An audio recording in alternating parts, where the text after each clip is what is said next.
today, gave us some information on the trade market for Trey Lance and a couple of interesting topics on the Pat McAfee show. We're going to start with that and talk about a lot of different 49ers topics as this period winds down going into training camp. Got my guy Suneil with me. Back after this.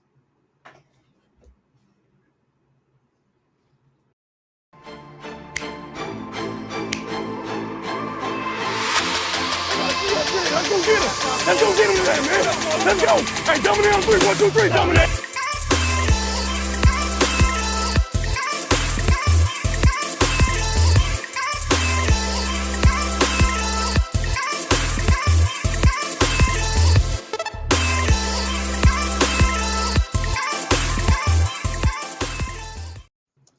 What's going on, everybody? Welcome back to the program. I'm here with my guy Suneil. How you doing, man? Fantastic, man. I don't know what it's been like in the Bay, but out here it's been kind of like hit or miss with the weather. But we've had 2 days back to back where the sun finally came out. So excited about that, man. Excited about getting my tan. I go from just Indian or possibly Indian to Hispanic to like Dominican, Puerto Rican when I get my tan. So The tan, man. That's how it is. That's how it is. Yeah. I go from light skin to something else, back to it. It's just a quick back and forth between the seasons. That's how it goes. But Suneil, wait, has it been raining out there? Nah, it hasn't been raining, but it's been overcast most of this whole quote unquote. I guess I don't know exactly when summer starts. I always think it's June, but Same, yeah. most of June has been pretty overcast, but the last few days the sun's finally coming out. So maybe we're officially in summer. Hey, but enough about the weather. We're not weathermen. We got to talk some 49ers. And, it's been not necessarily a busy week, but today was an interesting day to cap it off right before me and Suneil went live. Adam Schefter goes on to the Pat McAfee show today, dropped a couple of nuggets. The first important one, he said that there was no trade market for Trey Lance earlier this offseason. Obviously, for context, there were a lot of reports around the NFL draft that the 49ers could trade Trey Lance, that could have been a possibility if they got a package that blew their mind. But here's Schefter's quote. There really was never a lot of interest in Trey Lance. For what they gave up and what they get back, which is not very much at all, it doesn't make sense to trade him. There was no trade market, and Kyle Shanahan has said that they didn't have any trade talks with teams. He's not going anywhere right now. He's there. Clearly, Trey Lance is on the team, but does it surprise you at all that Trey Lance had no market for teams coveting a quarterback going into the draft? That would surprise me, but I also am questioning the source, right? Because Adam Schefter, I think, for some reason, seems to have a very altered sense of what Trey Lance is. And I feel like even in what he was saying, he contradicted himself. So he was saying there's no trade market, but the 49ers didn't get enough to warrant justifying trading him because of what they gave up. And it's like, well, is there no trade market, or was there just not enough that the 49ers felt like they wanted to trade Trey Lance? To me, it's either nobody was interested or people were interested. And so I was a little bit confused as far as what Schefter was saying. And then obviously he moved on in that quote and said his opinion is that Sam Darnold would be the number 2 quarterback. So I'm just like,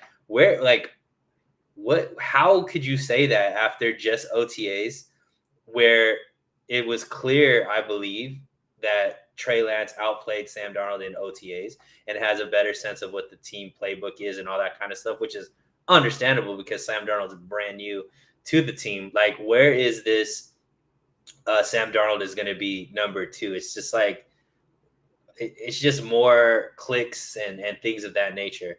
Now, why I think it doesn't make sense is because we know that there are teams that are in need of a quarterback, are in need of a plan, a succession plan, right? The Raiders, Minnesota, teams that we know have, or maybe not the Raiders, but definitely Minnesota have shown interest in Trey Lance previously. To act like there's no market for him, I think is overstating it.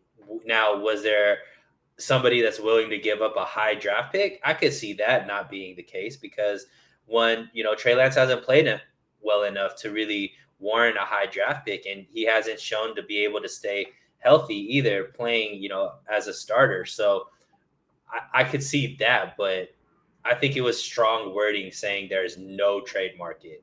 I understand maybe they're not getting enough back, which is what Adam Schefter does. He comes out extremely strong worded, and then he backs away, he backpedals away from what his original statement was. This is kind of classic Adam Schefter when it comes to when he's reporting about the 49ers. And I think you'll start seeing him backpedal away from this comment, just like he's done previously this offseason. Yeah, I mean, when you talk about Trey Lance and the market, here's what I'll say. Adam Schefter brought up 2 points, right? He brought up there was no market for Trey Lance, but he also brought up what we all heard, which is Kyle Shanahan had said the team wasn't looking to trade him. I kind of put 2 and 2 together. There is no trade market for Trey Lance, but the reason that there's no trade market is because San Francisco has set a price that is too high for teams to engage in any conversation. That's the way that it was phrased earlier in the offseason, where it was essentially going to take a package they couldn't refuse for them to move on from Trey Lance. Clearly, a team isn't going to give up a high round pick for a guy who, in Trey Lance's case, hasn't played within his first few years in the NFL, is on a pretty expensive contract, and would likely have to give up capital. Obviously, the contract doesn't matter when you're trading him, but would likely have to give up capital because San Francisco is taking on even more dead money to move off of Trey Lance. And so I don't think the value is there for teams to engage in conversation. And I think that that's where the no trade market kind of stems from. Obviously, if you say Trey Lance is available for a late round pick, then I think the conversation changes because teams, it's essentially like free agency there, but you're giving a late round pick to ensure that you get the guy. And so I think teams would bite then. I just think the trade value is too high because of 2 reasons. One, San Francisco understands they have to eat some money to get him, and 2, they value him on their roster. I don't think it's in their benefit themselves to move on from Lance, especially at the draft, without even having an opportunity to see what he would provide this offseason, but more importantly, without having clearance on how Brock Purdy would look coming back from injury. That's the main reason, because if he doesn't look as strong, you only have 2 quarterbacks going into the regular season with Lance on the field, and only one you trust, likely in Darnold, if Lance gets traded. Yeah, but I don't know if we're going more into the Schefter thing, but I could see if he was coming from it from an unbiased perspective, but I don't know if you agree. It seems like he has some kind of thing where the sentiment or the way he's piecing these things together is devaluing Trey and trying to act like Trey can't play, right? And I think that's more where I take a little bit offense to it. It's like I could exactly what you said is much different from stating that there's no trade market for Trey Lance.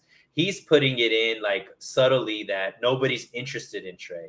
Whereas the nuanced take is the 49ers value Trey. So the only way you're going to be able to get him is probably overpaying from a team's perspective for a guy like Trey Lance.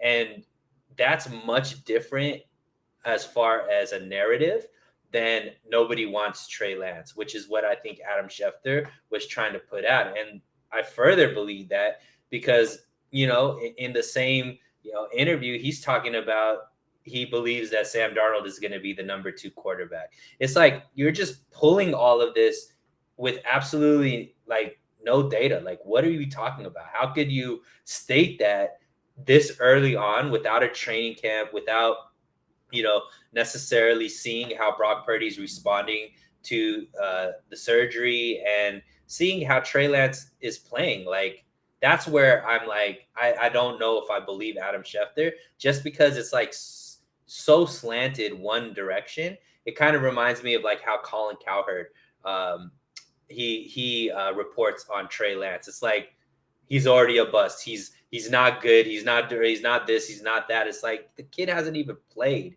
and you're over here just trashing his ability. It's like, where are you pulling this from?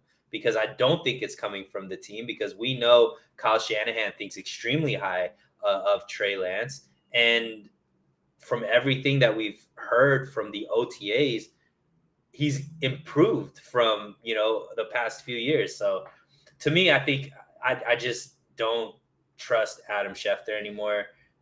Based on especially when it comes around Trey Lance. And here's what I'll say about the topic. Now, I'm not going to single out Adam Schefter necessarily, but I think in general with the national reporters, a lot of people obviously were irked in a way when they got the number 3 overall pick wrong. Because, a lot of people thought it was Mac Jones because the 49ers made everyone believe it was Mac Jones. And I think that you've heard this narrative a little bit from the outside media. And about Sam Darnold kind of having a rejuvenation kind of period in San Francisco. Here's exactly what what Schefter said about Darnold for those wondering today. Sam Darnold signed with the 49ers on the first day of free agency. And if there's a player signing with the team on the first day, that tells you the team really liked that guy. And they really did like Sam Darnold. He was looking at a couple of different options. He chose the 49ers.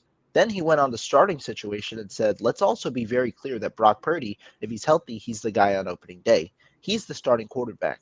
He's the number one. If he's not, for some reason he can't go, we'll see how Darnold and Trey Lance do in camp this summer. My guess would be Darnold has a chance to really shine and excel, but there's a lot of preseason football left for those two guys to distinguish themselves. So it's essentially, there's been a lot of praise towards Darnold, be it Schefter, be it Ian Rappaport. Overall, there has been a lot of praise. And again, if Darnold comes out and he wows us with his performance in training camp, then it's well deserved. Because if he truly has, turned a different leaf operating with this 49ers team and proves himself to be that second quarterback, then it's deserved. But right now hasn't at least within the 49ers hasn't been any indication that Darnold has the upper edge on Lance. If anything, I think there's been an indication the other way based on how players and coaches have talked so far. But yeah, that portion is certainly interesting. That certain narrative, but I think it mostly comes down to people understanding that they were initially wrong when the news first came out, that kind of thing. Yeah, and if that's the case, that's so petty. Because what does Trey Lance have to do with that? You know what I mean? Like it has nothing to do with Trey Lance. And if you're invested in a kid failing just so that you can have some told you so moment, like who are you as a football analyst, newsbreaker, whatever Adam Schefter's role is? Like to me, to me, yeah, and what Jesse's saying, like it's complete speculation. But the thing, like I said, that I take offense to, it's leaning towards one way. And it's like you're not meant to go out there and give your opinions. You're supposed to give your opinions based off of some kind of data, but there isn't any data that's pointing towards, Sam Darnold outplaying Trey Lance.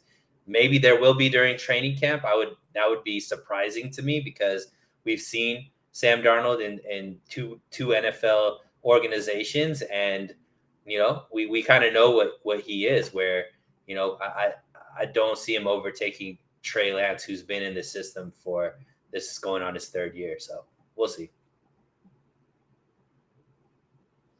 And yeah, I agree. We'll see how it goes in the offseason. Obviously, all contention on what happens with Brock Purdy. But the one thing I do want to say about this situation, no market for Trey Lance, the way that I phrased it, I think that that's understandable. As for, do I believe there's no interest around the league for Trey Lance? I don't think so. I think he's seen a little bit in the similar market as Jordan Love heading into the offseason, where the team behind the quarterback is pretty confident in that guy. Obviously, different situations with how Brock Purdy played, and also it's similar more so to Lance last year. But obviously, there's a lot of uncertainty around that situation. Reason I bring up Jordan Love, Gregus Khan here gave us a comment. Wouldn't surprise me to see the 49ers not pick up Lance's fifth-year option and extend him to a cheap deal in similar fashion to what the Packers did with Love. I love this comment because I actually insinuated something very similarly last week in that I don't think the 49ers, if they were given the option right now, would pick up Trey Lance's fifth-year option, especially if he plays this year. I think it's a guarantee if he doesn't start this year, they won't pick it up. But I think if he plays this year, I think that they'll try and negotiate a very similar package with what they did with Jordan Love. Obviously, speculation to where he comes in this year, but I don't see the 49ers giving Lance a fully guaranteed deal on that fifth-year option. Instead, I think they do something where the quarterback bets on himself, but also gets a guarantee for that next year's salary in a way, and a 2-year stint to prove he's the guy.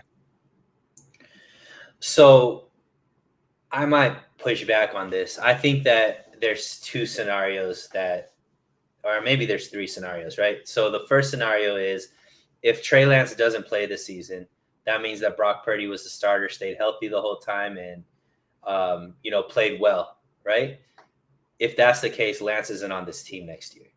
The second scenario is Trey Lance plays, doesn't play well.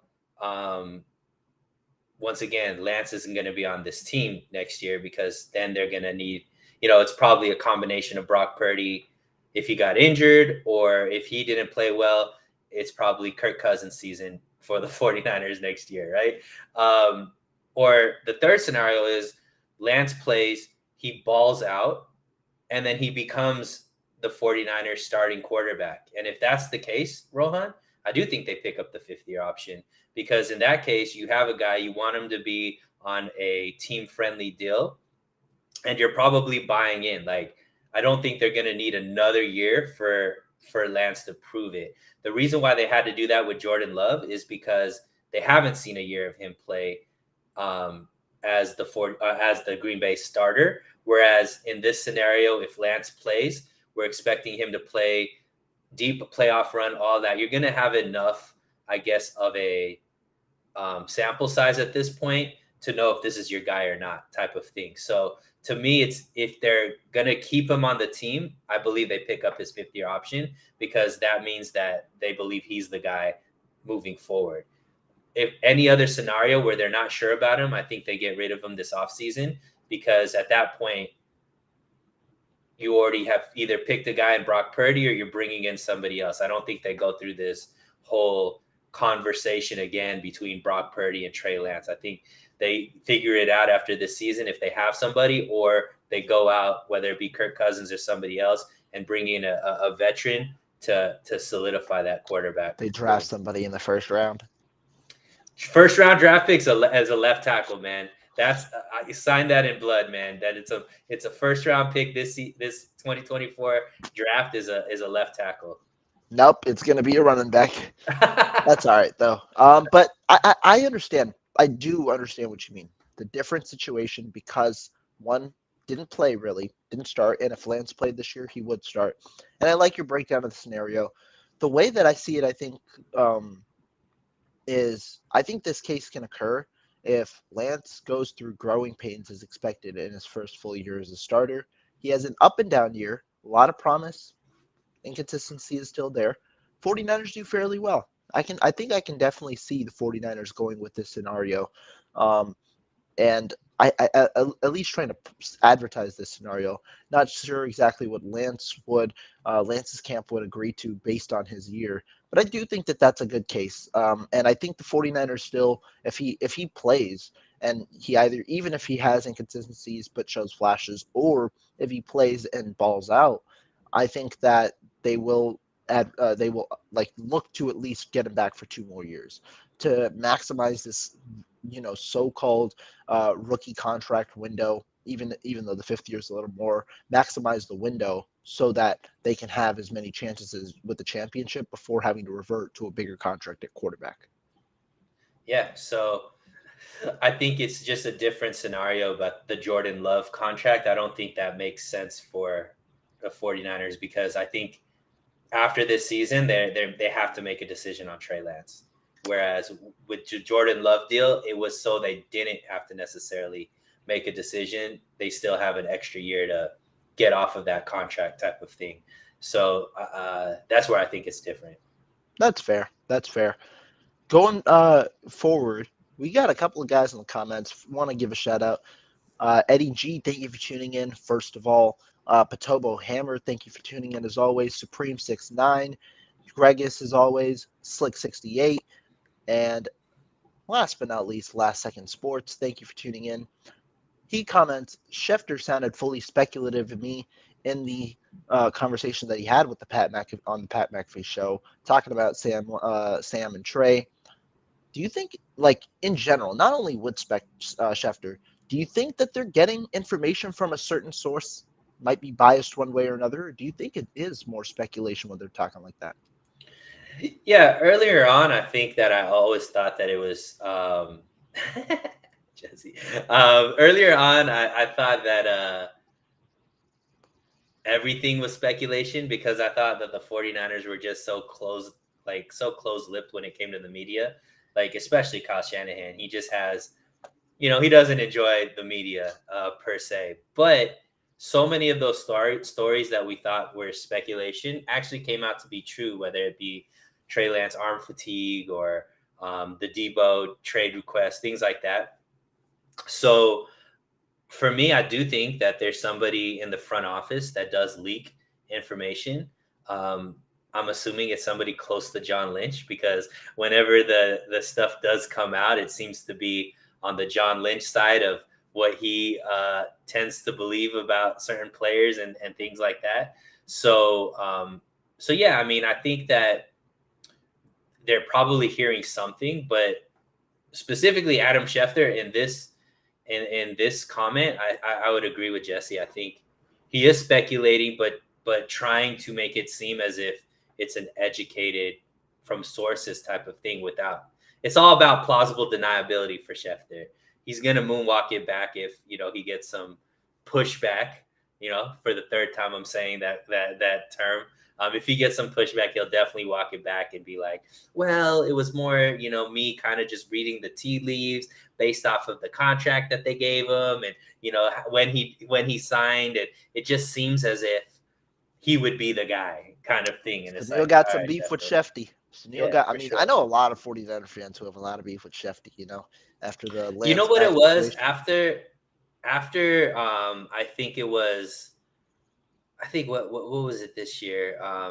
The quarterback that passed from the Oh, yeah. Steelers. Haskins thing. Yeah, after the When way he he had handled that the tweet. Yeah. Haskins tweet, to me it was like, dude, you obviously lost a lot of credibility to me because you show that you don't care about the players and the families and things like that. All of these people are just numbers and names for your tweets.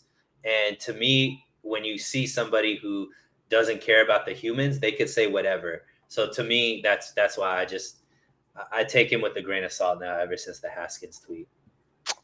Enough about Adam Schefter. Enough even about the quarterbacks, because let's talk some other things. The 49ers have a lot of other positions that should be addressed. And before we get to training camp and really what to look at, let's talk about some underrated positions. What do I mean by underrated positions? The positions that are going to be a little more crucial for the 49ers than we might anticipate. Do you have any groups in mind, do you think, that fit under this category for the 49ers? I actually have 3 specific positions for you, Rohan. I like it. Let's do Um, it. so the first one is going to be the third cornerback. And what I mean by that is not the slot cornerback, because I think that one is going to have a definitive role. And I think it's going to be, is it Isaiah is going to end up being that. But we have Travarius Ward. We have Diamador Lenore. That's bona fide CB1 and 2. Who's going to be the person off the bench that comes in if and when one of those players is injured? And I think that's been something that has been critical to when the 49ers have had success, is that those cornerbacks have played really, really well, right? We've seen Mosley come in and previously be that third guy. Then he turned into the second guy. Then when he went down, we saw this last year, we saw Diamador Lenore come in and really solidify that. Right now, we have some names that we think could be that guy. Obviously, I think Samuel Womack is the leader in the locker room to play that role as the third outside corner. But I think it's so important, Rohan, especially in the league right now with so many great wide receivers. Like every team has minimum 2, but a lot of times 3 really, really good receivers. You have to have corners that are capable playing well and really making sure that they're able to do their job. Otherwise, it's really tough to play defense in this league. So that's the first one. What do you think about that? I think that that's a good one. And cornerback was certainly on my mind. And it's not even really about who that third, well, it is about who the third guy is, but it's also pointing to the fact that this applied a little more last year, but there have been injuries at that cornerback position. First of all, when you talk about injuries, number one, Charvarius Ward, durable in terms of game to game. I don't think Treverius Ward missed much action at all last year. Looking it up right now as I talk, but Treverius Ward is pretty durable when it comes to in games. He played in all or 17 of the 18 games last year. He missed just one game. I believe it was if I'm one of the if I'm regular missing, season games. yeah, it was I think week 6 if I'm not mistaken. But Ward was durable last year, but in general, Ward is tend to miss about 3 to 4 games dating back to 2020 and 2021. I'm not worried about him missing full games. More so, it's the in-game kind of issues. Ward has, it's just the way of football, right? He got beat up a couple of times in games where he had to be pulled for a couple of reps, and that's the toughest portion because it's not like you have a week of preparation for one guy to get reps with the ones, for one guy to be fully integrated in the game plan. It's him jumping into the game immediately, and so that third guy's got to come in with a look of confidence, and it's also going to be a young guy, right? Because of the 49er cornerbacks on the roster, they're all fairly young, especially the backups. It's going to be a young guy. And so whoever that is, he's going to be tasked potentially with playing as a starting corner and being targeted right as he steps on the field in games. And so I do think that that position is important because whoever it is might need to hold his ground for just a few plays in some games. And those plays could be very crucial. I know the Atlanta Falcons, when Ward went out in that week 6 game, targeted Samuel Womack, looked to try and go at him, try to put mismatch on him like Kyle Pitts and different things like that, scored a couple of points that way when they were passing the football. And you could point out a couple of other situations as well. That's the unfortunate reality of football. So you hope, whoever it is that ends up replacing Ward or ends up replacing Lenore on the outside as that essentially backup cornerback can hold their ground for that little portion of time. Yeah, so that's my first one. I think that's extremely important.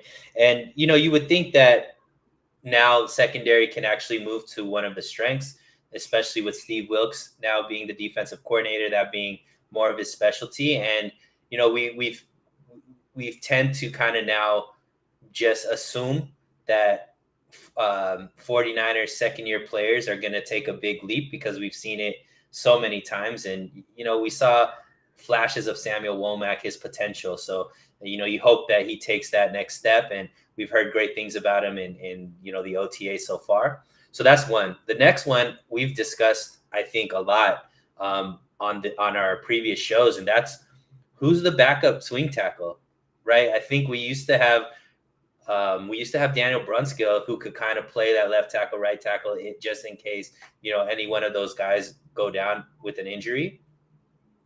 We don't have that type of player right now. We're really deep when it comes to inside O-line players, interior offensive line. But outside of obviously Trent, who's the best tackle in the game, and then Colton McKivitz, who, I think is going to play very well, but still, unproven type of player. But he's, penciled in as he is going to be the right tackle. The depth behind them is not good, right? Or we don't know who is going to be that person. And I think that's, once again, if any of these tackles go down, what is the backup plan? Do we really want to see Jalen jump in there again, knowing how terrible he's held up at the tackle position? Like who's going to play that role? Is it going to be, I know you like, who is it? I don't like any of them. I'll be honest. Oh, really? I know you mentioned some guy before. But the 3 guys though that are kind of in that role is Moore. He's been the one at left tackle with Williams out. Pryor has been the 2 at right tackle behind McKivitz, and then Leroy Watson has been Watson. the 2 I think you behind said that. Moore. Yeah, maybe he's gonna. But you now I think you're off of that, and then obviously there's Fisher, who they brought in as an undrafted. Who has played right tackle in college, but is he big enough? Is he even going to make the roster, right? Is he going to make the 53? So to me, that's extremely important because we know it's football. There are going to be injuries, right? And we don't know who's going to be that swing tackle. So that's a position that I think is extremely important for them to figure out, especially with how important the offensive line is. You already know this one's one of the most important things to solve because when it comes to the 49ers and, offensive line injuries, they have had them, but they've somehow been able to manage in the regular season in the past. Obviously that right side of the offensive line in 2021 got killed when it came playoff time, when you had Tom Compton and Daniel Brunskill kind of in there on that right side. But you've had McKivitz come in starting roles, a couple of times for Trent Williams. Mike McGlinchey's gone out. Tom Compton was all right. He was serviceable when McGlinchey was out. And so you've had a couple of these injuries. Trent Williams, we already know how dominant Trent Williams is as an offensive tackle, but he has missed a couple of games, and it's not too many, right? But if you look in his last few seasons, really, in San Francisco, played 14 games one year, so missed 3, played 15 games another, missed 2, played 14 games this past year, missed 4. And so, it's you're just, or sorry, missed 3. So you're missing a couple of games here and there. It's not too necessarily big of a deal, but those couple of games, you want somebody who you trust. In the past, they had Brunskill. Sometimes they had McKivitz. They had some guys who they believe they could trust. I think these options that they have right now are worse than the options they've had in the past. I think that this could quite be a legitimate problem for the 49ers, having, especially having one side of that offensive line neutralized, because you don't have Mike McGlinchey anymore. You don't know how Colton McKivitz is going to be as a run blocker. Because in the past, when you didn't have Trent Williams, you'd shift the game plan. You'd run a lot to that right side. You'd run behind McGlinchey and fuel that running attack through there.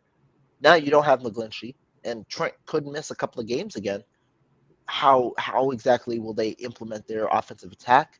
That's a question, and that's why I think when we get to in a little bit, some of that money could be diverted to a tackle. George Fant's still on the market. Some could be diverted to a tackle to play that swing role in 2023.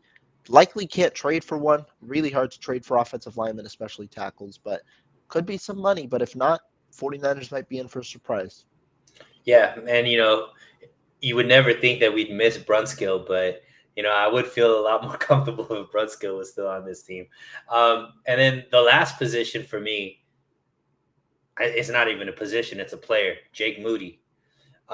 So we've kind of come to just accept, or just kind of, if there's a field goal under 40 yards, Robbie Gould's going to make it, right? No matter what the situation is, no matter what the weather conditions are, no matter how much pressure it is, good as gold when it's under 40 yards, right?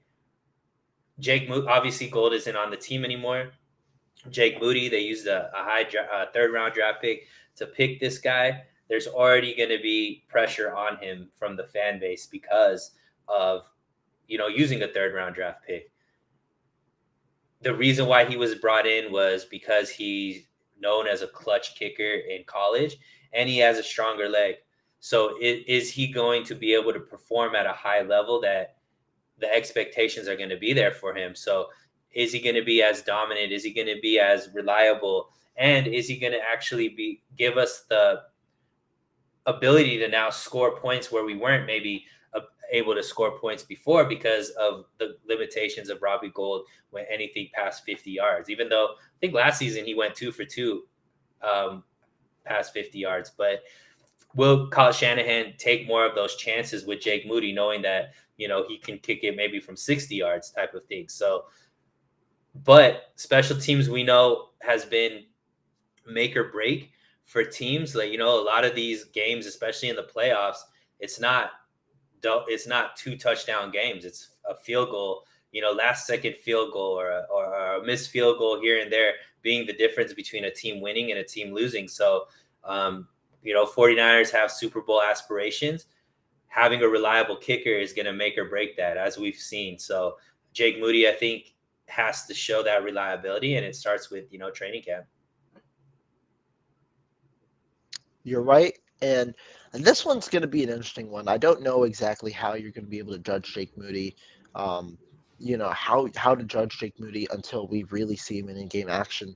But to me, the question isn't about his career. To me, the question is his immediate impact. How is he going to be in 2023? Because the 49ers took a third round pick on him with the expectation that he was the automatic starter at kicker. Heard good things so far, but it hasn't been a great track record. I wrote a couple of articles, did a lot of research on kickers, surprisingly, but did a lot of research on kickers. Hasn't been a great track record for kickers drafted this high, and really kickers drafted in general. If you look at the top 10 kickers last year, 8 of the 10 were undrafted, and the learning curve. The one guy you could relate to, Cade York, a guy who, similar to Moody, had a huge leg coming out of LSU in the 2022 draft, had a huge leg, similar things, similar accuracy, ended up kicking 75% last year. You expect Moody to be, closer to that top 10, really top 5 range as a kicker, given the way he was drafted. Not necessarily in his rookie year, but you're hoping he can, be amongst the best kickers next year. The important thing, how does he perform in the playoffs? Because that's the one thing you could depend on for Aubrey Gould, a guy who has been through it all. He could perform in the playoffs, held, really high standards. And so Moody does have high standards in that regard. Obviously, the kicker position decentivized a little bit with the new kickoff rule, but overall, Moody was tasked with really helping improve that special teams unit, not only in kickoffs and things like that, but also with the big leg that he provides. Will be up to him to see how much he can produce and how well he can produce immediately, because that's the task for him coming into year one. Yeah, and so those are the three major ones for me, Rohan. But one fun one that I'm looking forward to is RB2, right? That So was the I one think I was actually going to bring up myself. So go for it. nice. Yeah, so I mean, obviously on paper you would think it's Elijah Mitchell based off of just his production his rookie season, and when he's been able to play even last season, he performed, I think, pretty well. However, undisclosed injury in the OTAs. Obviously, his biggest hurdle is availability. Is it time? We've been seeing Jordan Mason really kind of showing more in the passing game. He's obviously shown flashes last season in his rookie year. Is he going to solidify and maybe take that position away from Elijah Mitchell as the solidified RB2? I don't know how much the 49ers are going to play a role with that. I mean, I would love to see them go back to 2019 and have that three-headed monster where they use, three running backs and kind of would take some pressure off of CMC. It hasn't seemed to be that way based off of last season. Obviously, you want CMC out there as much as possible based off of his, just the type of weapon he is. But you would think to keep him healthy, keep him fresh, you'd want to give him some rest. And is it going to be Jordan Mason? Is it going to be Elijah Mitchell? I think that's going to be an interesting battle to see who kind of comes out of that one as the lead or as RB2. And I think it's also going to be an important one because Christian McCaffrey, another guy who, while it wasn't last year, had been banged up before. And so one thing that I said, when you want to, when we traded for Christian McCaffrey, you want to preserve him. Make sure he's good to go for the entirety of the year, right? And McCaffrey, I don't remember. I don't think he missed any games, or maybe missed one or two, but he was banged up, right, for a good amount of games. Had a couple of knee things and a couple of lower body injuries that he was able to battle through, but he clearly wasn't as explosive, towards the end of the season in some of those games when he was battling through those injuries. And so you want to keep McCaffrey as fresh as possible. And I also think with that second running back position, you want to keep the offense as fluid as it is with McCaffrey on the field. You obviously can't replicate what McCaffrey brings, but instead you want a guy who has a similar skill set, can catch passes out of the backfield, be a solid third down option, and also run the ball with the way that they're able to run the ball.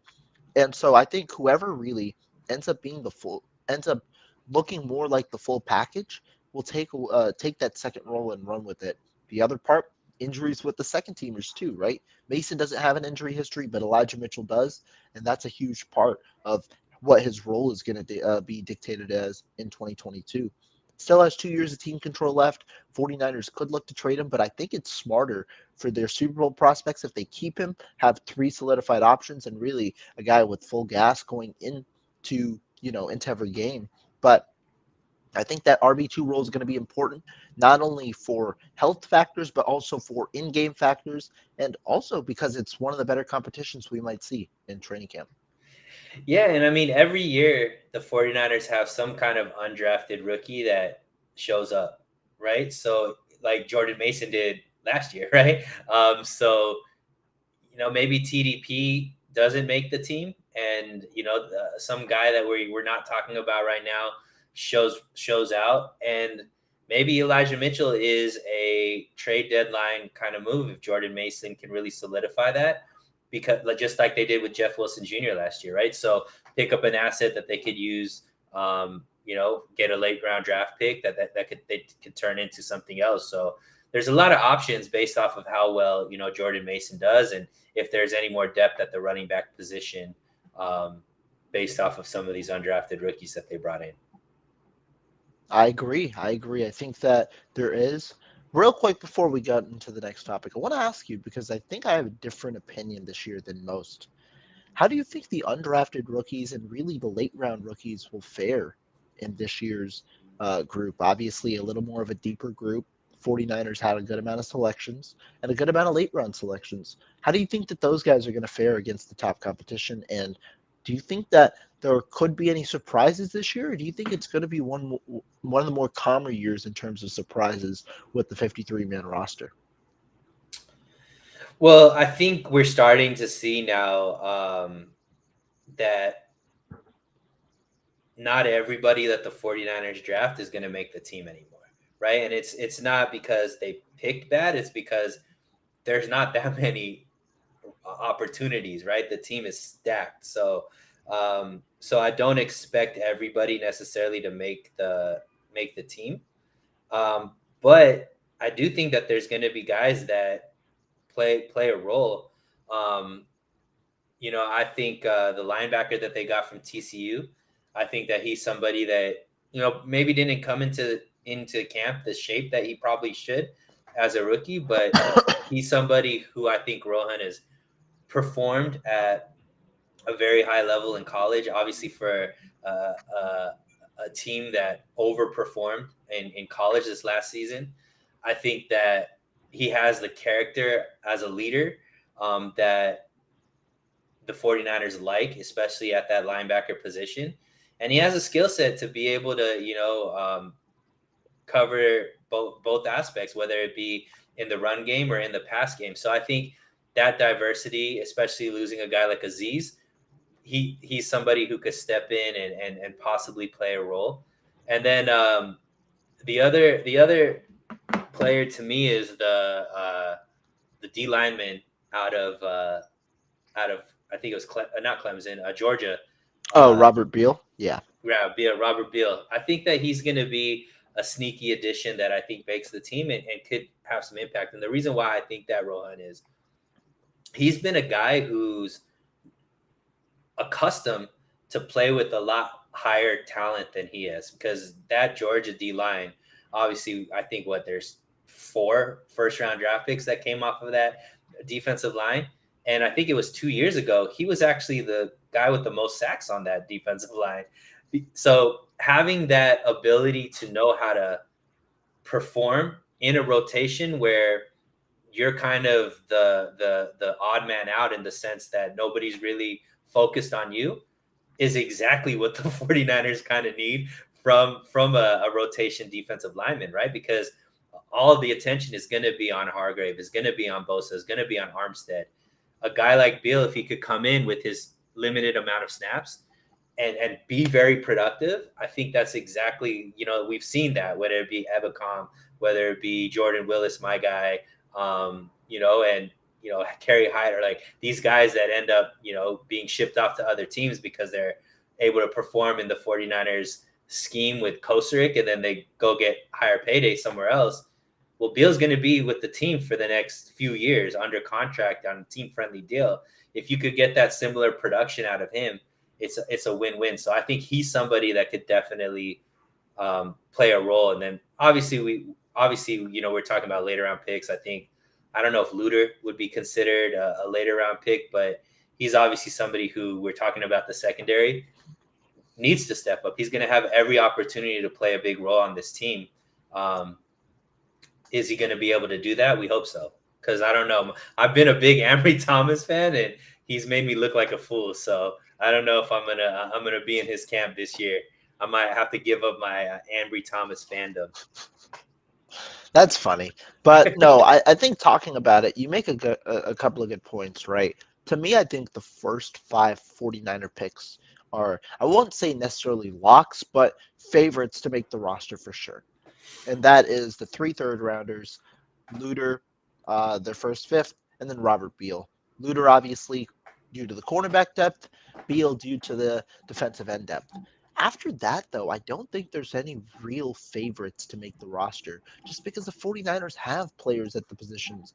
49ers drafted 2 intriguing linebackers. I like both of them, and Jalen Graham and D. Winters. Do I like the fact that they drafted 2 linebackers? Not necessarily, but I don't mind taking one in the 7th round as much as I did on draft day. And so overall, I like both prospects, but I don't know if there's going to be a spot for them. The 49ers like to carry 5 linebackers. You've got, your top 2 in Warner and Greenlaw. Then you've also got Oren Burks, who I believe will make this roster. Just a good special teamer, and also probably the guy they're most confident in filling that Aziz Al-Shire role as that 3rd linebacker on the field. On top of that, you've got guys who have flashed. Marcelino McCrary-Ball is one of them. You've also got Demetrius Flanagan-Fowles, a guy who's been a special teamer and a guy who's been with the team for a long time. And then you've got these 2 guys as well. So I think if they carry 5, one of them's got a chance to make the roster. I think there will be a nice competition between Ball, and the 2 rookies for one of the spots. And so I think one of them can make the roster, but I also think there's a realistic chance that both of them could get cut. I think that there's a good chance, not a good chance, but I think there is a chance that both of them get cut. Then you get on to the 7th round picks, right? And there are a couple of intriguing options there as well. Or D. Winters was the 6th, but Braden Willis is one of them, Ronnie Bell, and then obviously the linebacker and Jalen Graham that I just talked about. Braden Willis is an interesting one. 49ers like to carry 3 tight ends, did carry 4 last year. Will they do it again? If they do, Willis will kind of be in that competition with Ross Dwelly to be for that 4th spot, and I'd expect him to win that. But I don't know if they carry 4, which leads to the fact, can Willis beat out Charlie Warner? I don't know about that right now, and so he might be a nice developmental guy and be brought up next year as a, kind of a do-it-all type of player at the tight end position. Then you have Ronnie Bell. Receiver, I think they carry the same 5 that they did last year. You've got 5 solid guys on your roster. Samuel Ayuk, Jennings, not Debo, Danny Gray, and then Ray McLeod. I think that those are the 5 they carry. And on top of that, they've got some intriguing options at receiver. Tay Martin's one of them. Ronnie Bell has flash. He's another guy. I just think it's a little tough for those guys to kind of make the roster there at the bottom. As for undrafted free agents, this might be the first year that we've seen in a while where an undrafted free agent does not make the roster. Just think at the positions that they were brought in, just a little too much of a logjam. The top guy that they brought in that a lot of people felt was their top guy was Joey Fisher, the tackle who they believe is going to be a guard at the next level. I just think they've got good guard depth right now in Nick Zakelj and also in Jason Poe alongside John Feliciano. I think that there could be a competition amongst those 3 themselves where it might be tough for an undrafted guy to come in. So I think this year, more than most for the 49ers, given the state of the roster, might be harder for some of those, later round guys and undrafted free agents to really make the roster. Yeah, no, I absolutely agree with you. And, I think hopefully some of these guys can make it through the practice squad type thing and, don't get picked up by other teams because especially the tight end you were talking about, I think they were talking about maybe transitioning him to a fullback. And, especially with, I don't know how much longer Juice is going to be on the team. I think this is probably his last year. So Yep. they're going to need somebody to kind of move into that role. So maybe, they try to figure something out to keep him on the 53 just so that they don't lose him through waivers or whatnot if he doesn't make the roster. And I don't know. I don't know if he'll be lost through waivers. Obviously, that's another big question. They lost Tariq Castro Fields, a guy who I was high on last year, to waivers. But I don't know if they're going to try and save a spot for a guy who they believe will be a fullback in a way. You know what I mean? Yeah. Like going forward. And so, but if they do, I mean, that just shows how much they value him if they do. But yeah, I think that a lot of these guys could become practice squad guys. The linebacker that doesn't get cut or the linebacker that does get cut if they keep one of the two rookies. I think he's definitely a clear practice squad guy for the next year because guys like Demetrius Fanning and Fouts, will eventually go elsewhere after their 1 year deals come up. And so you'll have space there. And also, if you look at the future, Dre Greenlaw likely does not sign another deal with the 49ers, understanding the financial ramifications that will come with that deal. Greenlaw could demand in excess of $10 million a year after signing a deal for just under that on a 2 year deal going into his prime. And so I think that could be possible. Gregus Khan brings up Jack Coletto here. Might make the team as a sixth running back, as a fullback. Kind of the same analysis I gave with Braden Willis. I understand the interest behind Jack Coletto, but I do believe that was more so in, that undrafted free agent type of range. And that's why the 49ers went out and got him, maybe paid a little more than they normally would have for Jack Coletto. I don't think that teams are going to look to spend a 53-man spot for a fullback. First of all, just because teams nowadays don't really operate with the fullback. And I also don't think, keeping a guy like that, even though he's versatile on a backup role, don't think that that's going to be as enticing for some teams, which is why I believe they can keep him on that roster, on the practice squad, that is. But to cap up today, I want to talk to you about battles in camp. You brought up one of them, and June brought up the same question. Steve Wilkes said Ambry Thomas has been doing well. Does he make the team? Cornerback's the first place where we can start. You talked about Darrell Luter a little bit. What do you think about the backups there? How do you think that goes out? So I think the first thing to talk about is how many do they keep? I think last year they kept 5 or 6. It was 6, but one of them I believe was for an IR spot. It was, I forget his name, but it Verrett? was no. Verrett was on PUP, but it was a different guy that I forget his name. He got cut though after coming off of IR. It was Anthony. I don't think it was Anthony Harris. It was something like that though. So let's say 6 then. Let's say 6. So we already know Mooney Ward, Diamondo Lenore, Womack. I think what's Isaiah's last name? Isaiah Oliver. Isaiah Oliver, I think, makes the team. So that's 4 there. So there's 2 more spots, right? Yeah. So those spots are going to be between Luter, Ambry Thomas, Quez. I think that's it, right? Those 3 probably vying for 2 spots if they keep 6, right? If they keep, so if we're talking about 6, then it's the 3 starters, and then it's also Luter and Ambry Thomas are there, and then amongst the backups as well, or sorry, you've got So I Ward. think the 4 that are Yeah, locks are Ward, Lenore, Womack, and Oliver. I think those 4 are I in agree. for sure. I So agree. Yeah, depending on if they keep 5 or 6. So in this estimation, we're saying 6. So it's going to be out of Luter, Thomas, and Quez, right? yeah, So I would kind of probably give the edge to Luter and Thomas. Thomas just because he's been on the team the longest, so there's some seniority there. And then Luter obviously was a draft pick, so I would probably say maybe those 2. But if Quest comes out, I know he's had some flashes as well, every now and then. But yeah, I mean, there's a possibility that Ambry Thomas doesn't make the team if he doesn't outplay those 2 other players, because I think that's where the battle is. yeah. And I think that when we come to the cornerback position, I'd assume they go with 5. I think that's how this roster will kind of compile out, which means that last spot will be a competition between Ambry Thomas, who's had some good reps in camp, it seems, or in OTAs, and Darrell Luter. I think that those are the two that it comes down to.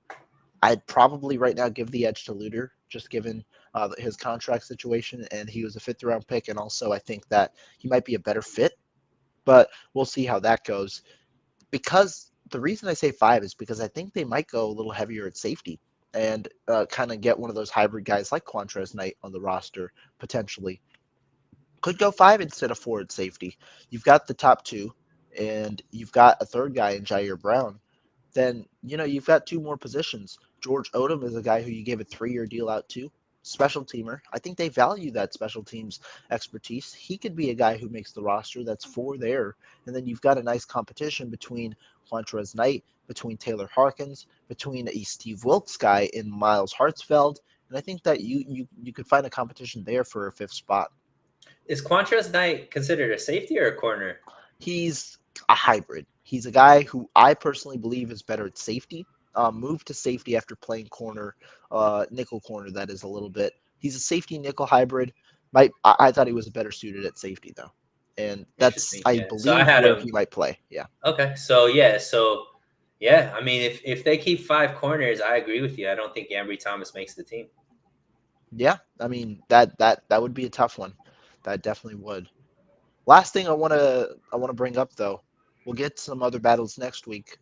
But 49ers haven't touched their cap space. That's been something they haven't really gone with. Why do you think that is? Yeah, and the interesting thing is we know that the Nick Bosa extension is going to happen as well, so they're going to even Correct. free up more cap space. So I think they're at around 10 million right now, and you would assume, how much do you think they'd free up with the Bosa extension? Another 5, 6? I don't know exactly how much it'll be, but I'd say yeah, maybe 5 million, maybe 5 million.